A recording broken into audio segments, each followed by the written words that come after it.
One pot મિલ તરીકે ઓળખાતી વર્ષો જૂની વિસરાયેલી વાનગી ઘેંસ હેલ્ધી હોવાથી ઘેંસનો એક મોટો ચાહક વર્ગ છે.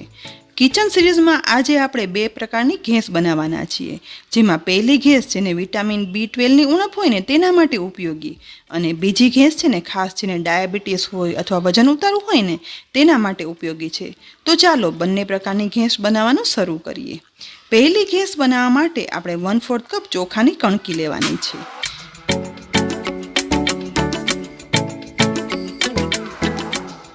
તેમાં પાણી ઉમેરી અને ઘસી સાફ કરશું.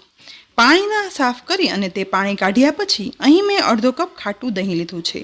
તો જોઈતું પૂરતું દહીં છે તે આ કણકીમાં ઉમેરી અને મિક્સ કરશું. બધું મિક્સ થઈ જાય ને એટલે તમે જોઈ શકો છો કે અડધા કપમાંથી માત્ર થોડું દહીં જ બાકી રહ્યું છે. હવે ઢાંકણ ઢાંકી દહીં અને કણકીને 1 થી 1.5 કલાક ફર્મેન્ટેશન માટે રાખશું. અને આ ચોખા સાથે દહીં મિક્સ થઈ ફર્મેન્ટેશન થવું ખૂબ જરૂરી છે. આ ફર્મેન્ટેશન થવાથી ઉત્પન્ન થતા ગુડ બેક્ટેરિયા વિટામિન B12ની ઉણપ દૂર કરવામાં ખૂબ મદદરૂપ થાય છે. લગભગ 1 થી 1.5 કલાક પછી જુઓ ચોખાની કણકી દહીંમાં સરસ પલળી ગઈ છે. તો આજે ઘેંસ તેની ઓરિજિનલ રીતે માટીના વાસણમાં બનાવશું. ગેસની ફ્લેમ મીડિયમ રાખતા માટીના વાસણમાં 1 ટેબલસ્પૂન ચોખ્ખું ઘી ઉમેરી દઈશું. ગરમ થતા ઘીમાં અડધી ટીસ્પૂન જીરું અને મીઠા લીમડાના પાન ઉમેરશું. વઘારમાં જીરું ફૂટી અને ઉપર આવી ગયા પછી 1 લીલા મરચાંના ટુકડા અને અડધી ટીસ્પૂન આદુની પેસ્ટ ઉમેરશું. સહેજ જેવું મિક્સ કરશું. આદુ મરચાં વઘારમાં સતરાઈ જાય ને એટલે 1 કપ પાણી વઘારમાં ઉમેરશું. તુરંત જ ઢાંકણ ઢાંકી માત્ર 1 મિનિટ પછી ઢાંકણ ખોલી અને ગરમ થઈ ઉકળવા લાગેલ વઘારેલ પાણીમાં દહીંમાં ફર્મેન્ટ કરેલા ચોખાની કણકી છે ને તે દહીં સાથે જ ઉમેરી દઈશું. ત્યાર પછી ઢાંકણ ઢાંકી ગેસની લો ફ્લેમ પર ચડવા દેવાનું છે. લગભગ 2 મિનિટ પછી ફરી માટીની કઢાઈનું ઢાંકણ ખોલી અહીં જુઓ કણકી ચડવાની શરૂઆત થઈ ગઈ છે. તો આ સમયે તેમાં અડધી ટીસ્પૂન મીઠું અને 1/4 ટીસ્પૂન કાળા મરીનો પાવડર ઉમેરશું. એક વખત મિક્સ કરી ફરી ઢાંકણ ઢાંકી વધારે 3 થી 4 મિનિટ ચડવા દઈશું. હવે 4 મિનિટ પછી ઢાંકણ ખોલીશું. અહીં એકદમ માપના પાણી સાથે ચોખાની કણકીની ઘેંસ બની અને તૈયાર થઈ ગઈ છે. ચડેલો કણકીનો દાણો પ્રેસ કરી જોતા કણકી ખૂબ સરસ ચડી ગઈ છે. ચોખાની કણકીની આ બનેલી ઘેંસ વઘાર્યા પછી માત્ર 7 થી 8 મિનિટમાં બની જાય છે અને ખૂબ જ હેલ્ધી આ સ્વાદિષ્ટ વાનગી અઠવાડિયામાં 2 વખત ઉપયોગમાં લેવાથી વિટામિન B12ની ઉણપ દૂર કરવામાં મદદરૂપ થાય છે. સુગંધીદાર સ્વાદિષ્ટ ચોખાની કણકીની ઘેંસ ઉપર આપણે સમારેલી કોથમીર પણ ઉમેરી દઈશું.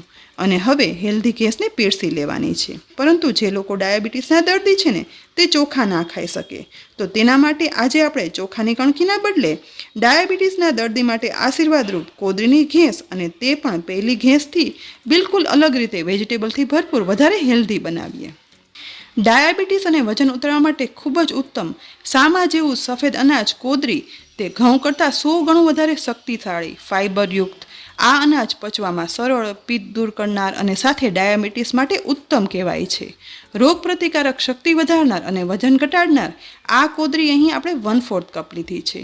કોદરીને પણ પાણી ઉમેરી ઘસી સાફ કર્યા પછી આ કોદરીમાં 1/4 કપ ખાટું દહીં ઉમેરી અને મિક્સ કરી દઈશું. ઢાંકણ ઢાંકી અડધી કલાક માટે તેને પણ પલળવા માટે રાખી દેવાની છે.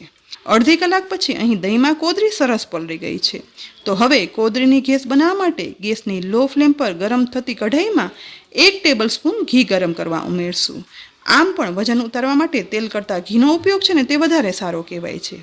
ગરમ થતા ઘીમાં અડધી ટીસ્પૂન જીરું અને મીઠા લીમડાના પાન ઉમેરી અને મિક્સ કરશું.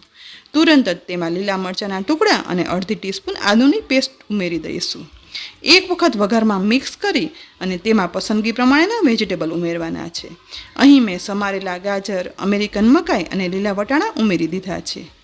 એક વખત મિક્સ કરશું અને સાથે અડધી ટીસ્પૂન મીઠું ઉમેરી સહેજ જેવું મિક્સ કરશું અને ત્યાર પછી ઢાંકણ ઢાંકી 1.5 થી 2 મિનિટ આ વેજીટેબલને ચડવા દઈશું.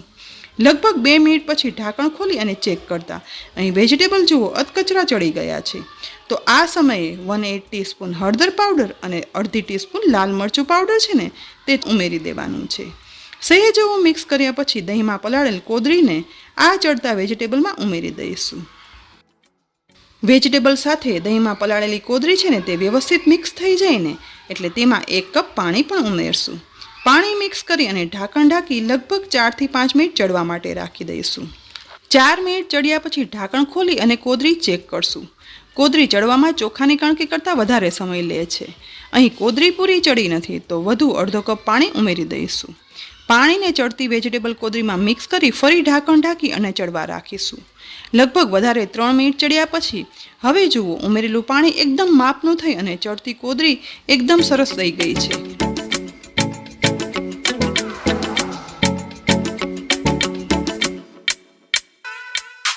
અહીં વેજીટેબલ યુગ એકદમ સ્વાદિષ્ટ કોદરીની ઘેંસ બની અને તૈયાર થઈ ગઈ છે. તો તેને સમારેલી કોથમીર વડે ગાર્નિશ પણ કરી દઈશું. વેજીટેબલ અને કોદરીના ગુણોથી ભરપૂર ડાયાબિટીસના દર્દી અથવા તો વજન ઉતારવું હોય ને તે અઠવાડિયામાં 2 થી 3 વખત કોદરીની આ હેલ્ધી વાનગીનો ઉપયોગ કરે ને તો ચોક્કસ ફાયદો મળે છે. અને આ બંને પ્રકારની ઘેંસ ફક્ત એક જ બાઉલ ખાશો ને તો પેટ પણ ભરાઈ જશે, વળી બનાવવી પણ સરળ રહેશે. તો ફ્રેન્ડ્સ, તમને આ ખૂબ જ ઉપયોગી બંને પ્રકારની ઘેંસની રેસીપી કેવી લાગી? કોમેન્ટ બોક્સમાં લખી અને જરૂરથી કહેજો. જેને જરૂર હોય ને તેને આ રેસીપી શેર પણ કરજો. સાથે જ આ વિડીયો જો તમે યુટ્યુબ પર જોઈ રહ્યા હો ને તો અમારી ચેનલને સબસ્ક્રાઈબ કરી બાજુમાં આપેલ બેલ આઇકન પ્રેસ કરી દેજો. અને જો આ વિડીયો તમે ફેસબુક પર જોઈ રહ્યા હો ને તો અમારા પેજને લાઇક કરી અને ફોલો કરજો, જેથી ઉપયોગી વિડીયોના નોટિફિકેશન તમને તુરંત જ મળી જાય. આવતીકાલે ફરી મળશું ઉપયોગી વિડીયો સાથે. ત્યાં સુધી આવજો.